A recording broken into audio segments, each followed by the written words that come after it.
আজ শপথ নেবেন হিমন্ত বিশ্ব শর্মা। দ্বিতীয়বার আসামের মুখ্যমন্ত্রী পদে শপথ থাকবেন প্রধানমন্ত্রী, স্বরাষ্ট্রমন্ত্রী। শপথ গ্রহণে আমন্ত্রিত রয়েছেন বাংলার মুখ্যমন্ত্রী, উপস্থিত থাকবেন শুভেন্দু অধিকারী। চিনার পার্কের যে ছবি আপনাদের সামনে তুলে ধরছি, যে এই মুহূর্তে চিনার পার্ক থেকে শুভেন্দু অধিকারী তিনি বেরিয়েছিলেন, সেই ছবি আপনাদের সামনে তুলে ধরছি। ইতিমধ্যে তিনি বিমানবন্দরে পৌঁছে গিয়েছেন শুভেন্দু অধিকারী। আজ আসাম যাচ্ছে। সরাসরি চলে যাবো আমাদের প্রতিনিধি এলিনার কাছে। এলিনা, আর কি তথ্য পাওয়া যাচ্ছে?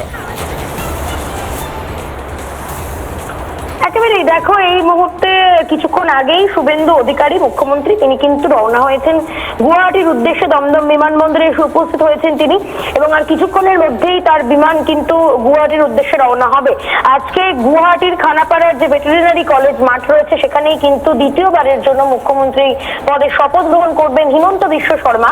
সেখানেই বিজেপি শাসিত রাজ্যের প্রত্যেকটি রাজ্যের মুখ্যমন্ত্রীদের আমন্ত্রণ জানানো হয়েছে।